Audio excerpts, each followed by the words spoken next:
Hi, this is Pierre Delacote, working at Planet Technologies. I wanted to tell you a story today. I worked a long time ago, a few years ago, with a big customer in Europe, and I was contacted by the CEO who had an issue. He thought they were not using the technology in the proper way because they felt overwhelmed, especially with information. So I did the diagnosis and I first met with the COO and he told me that the main symptoms was that they were receiving so many emails, probably 200 emails per day. And the top management was overwhelmed with all the emails and they didn't understand how they could better manage that flow of emails. Was there a way to organize their emails and stuff like that? And second, to understand why there were so many emails. So he thought that people were not really using the technology the proper way because they were not tech savvy enough. So I did a diagnosis and I met with a lot of people there to find out that yes, management had a lot of emails, but it was a cultural problem. It was not a, the fact that people were not using the tools properly. It was mainly because the people, especially the management, had bad habits and had a culture which was uh, a culture of silos. And that was interesting because the CEO told me that he was receiving 200 emails and he didn't understand why so many emails. And when I talked with his direct reports, they told me that he asked them to send every email uh, for email they were sending outside of the team. He wanted to be in a carbon copy. So no wonder he had a lot of emails. And so when I reported that to him, he told me, "Yes, you're right." But he told me that at first it was not like that. But one day, uh, another C-suite told him, "You know that your teams told me that." I said, "No, I don't know." "Oh, you don't know how to manage your team then? You don't know what's going on in your team."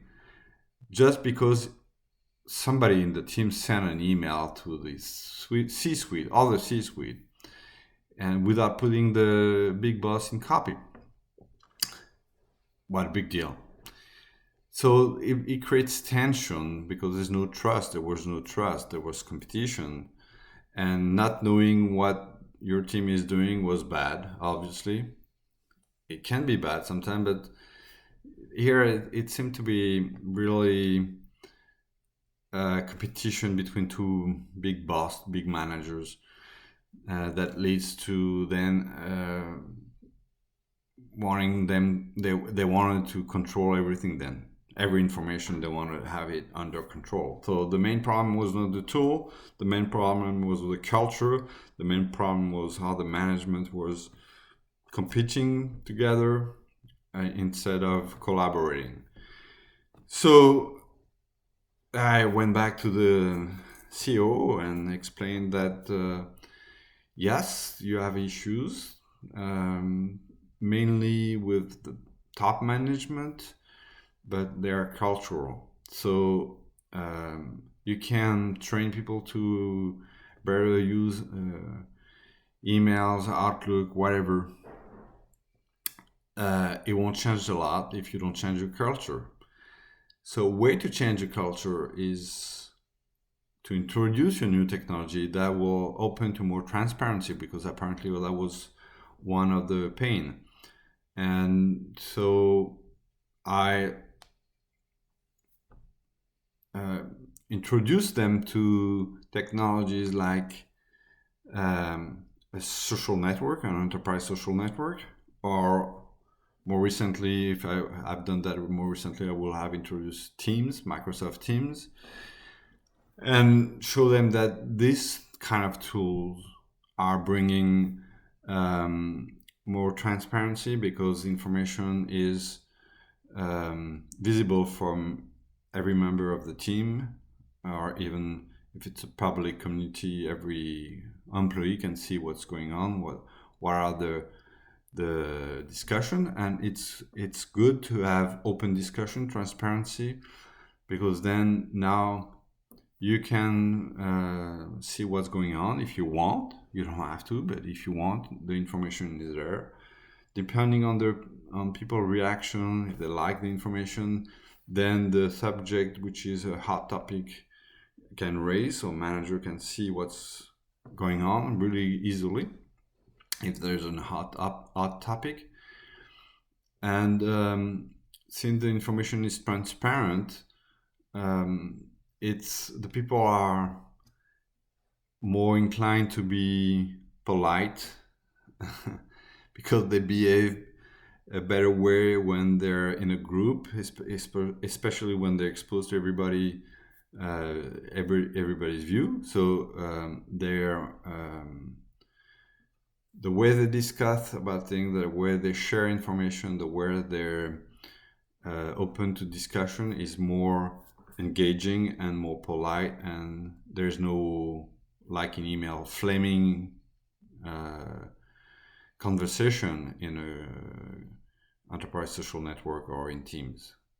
But you can have a flaming email being really aggressive because you know that you're just talking to one person. So I show them that kind of tool can help to change a culture. It won't change a culture by itself.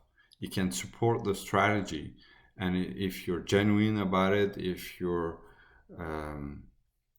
embrace the transparency and some cultural changes that are needed, then you can succeed.